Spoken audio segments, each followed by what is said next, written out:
The Bookends. meaning the decades, the years that mark the beginning of the decade. Previously, we examined 1960 versus 1970, and now I want to do 70 versus 80. But this time I want to start with the newer, the later decade with 1980, and also I will first mention those that burst on the scene in 1980, not necessarily as a band, but records that were released in 1980 and the band wasn't around in 1970. So let's take a look. We got British Steel with Judas Priest, Breaking the Law, Iron Maiden's first record, they burst on the scene. Motorhead come out with Ace of Spades. We have Permanent Waves from Rush. We have Saxon, Wheels of Steel. We have Blue Oyster Cult come out with a record, Cultosaurus Erectus. We have Van Halen. I forgot to mention previously Alice Cooper. There's a whole bunch that I didn't mention.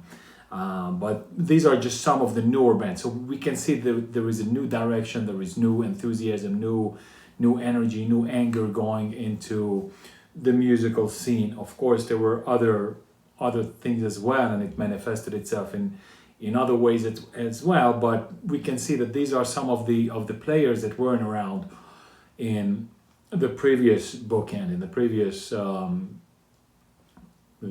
whole year, let's just say, or whole decade, 1970.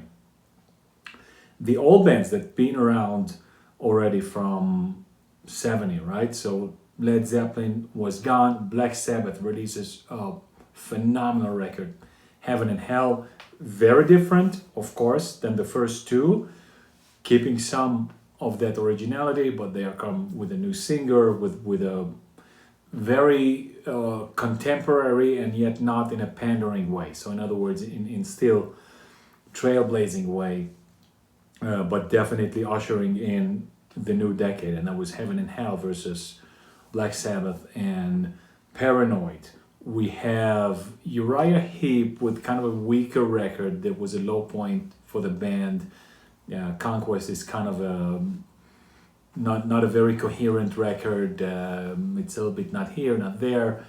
So that reflects the bad situation that the band was, but luckily they were able to get out of that and rehabilitate themselves. They came out 2 years later with a very good record. Jeff Beck, interestingly, didn't release anything in 70. He did release records in 69 and 71. I should have mentioned him previously. In 1980, he comes out with Darren Beck, which to me is kind of a low point as well with Jeff Beck. UFO released UFO 1 in 1970, and I forget the name of their record from 1980, but that's a much harder, much faster, much more contemporary sounding record. Van Halen comes out with, I think, Women and Children First, and that should be their third record, if I'm not mistaken. Could be the fourth.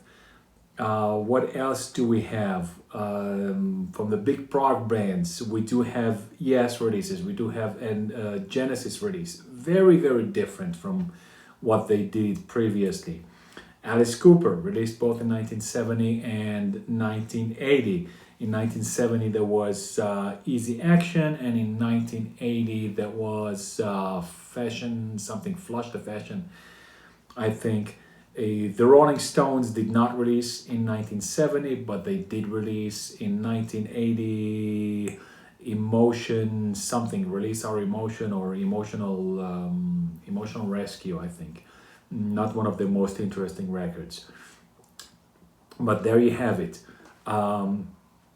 Let's take a look at the old cats who were around already in 60 or maybe even beforehand. And we have Sinatra releasing a record. So we have Sinatra in 50, 60, 70, and 80. This is kind of mind-boggling. Bing Crosby was gone, as was Elvis, right? They both departed in 77. I forgot to mention Jimi Hendrix in the previous video, who did release in 70, but he also was gone. He died actually in 70, if I'm not mistaken, and he only recorded 3 full records. So everything that you see from Hendrix is all repackaged live material, never studio recordings. As far as three intentional studio recordings, he only had three records. And I think Are You Experienced or Electric Ladyland, one of those was released in 1970. Johnny Cash, I forgot to mention him, doesn't really belong in here, but for comparison, did release in 60, did release in 70, and I don't think he has a 1980 album, but he has in the years before and after pretty shortly. Chuck Berry also does not release in 1980, but he does have an 81 and a 78 record, as does Muddy Waters, also has a record in 78 or 9, and then again in 81, but not in 1980 per se. T-Rex, I think they were gone by 1980. Slade was long gone. Deep Purple did not release in 1980, neither did actually Rainbow. So Rainbow has a 79 Down to Earth and 81 Difficult to Cure, but not 1980. Black Sabbath we spoke about, Uriah Heep we spoke about, Jimi Hendrix, The Who. I don't remember the years. The Who, I don't remember if they have 70 and 80. But they came up in the mid 60s. I think the first record is from 66 or 7 or so, and their big well-known records were all released before I think before 1970. Jethro Tull did come out with a record in 1980. For most people it's a pretty big deception. It came out as A, very keyboard laden, very Jethro Tull-ish in many ways, but Ian Anderson was able to channel his Tullism or his musical ideas, let's just say, into a quite different musical style or musical direction. He had Eddie Jobson on, who came from UK. He's a violinist and also does a lot of keyboards and synthesizer programming. So very unique and different record. Many will tell you that it's an 80s-ish record. There is some justification to that, but I don't think they didn't really use the synthesizer as to make effects and poppy sounds.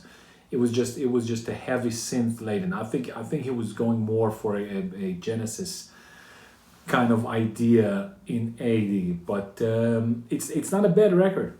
It's very listenable, but the fans turned on him, and so in the following record, 82, he sort of came back to what he was doing right before 80, in the late 70s, 78, 79. So Heavy Horses and Stormwatch, and the one he released in 82, Broadsword and the Beast, it picks up pretty much there, but in a more heavy rock kind of direction. So a lot of new players, a new mentality, and new ideas came. A lot of angst, lot of power, a lot of loudness, a lot of speed came out. A lot of louder drums, guitars, double guitars, right?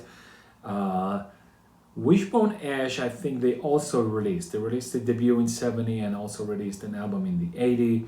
And they also in the 80s went into that kind of smoother keyboards-ish kind of direction. So that's where they were going. And of course there was the what today is being called the new invasion, or the new wave of British heavy metal, right, with bands like Saxon and Motorhead.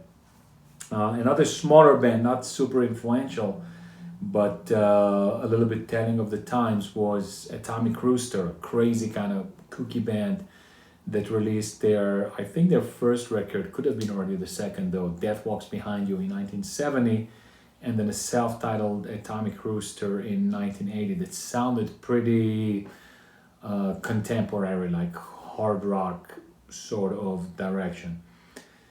And another thing that we can observe here, especially if we look at 70 versus 60, but in 80 versus 70, it became already more pronounced. So the music industry, the music business was becoming very organized and regulated. Not in the not in the meaning of legal regulation, but just well organized and predictable, right? So banging out an album year after year, and then album tour, and publishers and record stores and distribution. All of this makes it much easier, and the angst that I mentioned in the beginning was starting to manifest itself. So today, there is a notion of alternative music. Alternative music. Well, it's not that old. It already predated the 80s. In the late 70s came out all of these angry punk bands that were sort of rebels in their own minds, resistance, the counterculture to the record culture, right? You had the Exploited and the Pistols and the Ramones and that kind of things. And then you had a slightly different sector or segment of that mentality, which they called themselves, it wasn't called yet alternative music, although the term existed. I forget a little bit what they called new wave, maybe. So things like Joy Division and Patti Smith and all of these guys who came out kind of in the late 70s, also sort of a counterculture. Of course, they also recorded records and they went into studios and they were involved with record labels and managers and publishers. So they also couldn't escape the machine.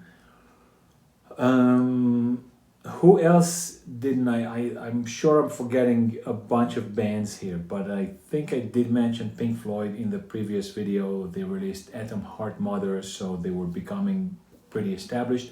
They did not have a record in 1980. The Wall was released in 79, and then the troubles within the band began. Roger Waters versus pretty much the rest of the band, especially Gilmour. He hates Gilmour because Gilmour was kind of the newcomer. But Gilmour is really who made Pink Floyd into Pink Floyd as we know it today. So when Syd Barrett was there, if you listen to The Piper at the Gates of Dawn, which is their first record and has no Gilmour on it, but Syd Barrett instead is barely listenable. It's kind of like a Beatles copy. So that's where they were going, and so I think it's a fair assessment that if Gilmour didn't pull them out of there, he was very instrumental, very helpful in doing that. But again, there you have it. 1980, the decade of decadence comes in, and the harbingers, the newcomers, the new bands, or the new releases are pretty indicative of this. So I hope you enjoyed this segment. And this time we looked at 70 versus 80. Of course, next time we will do 80 and 90. And in the meantime, keep rocking on and on and on.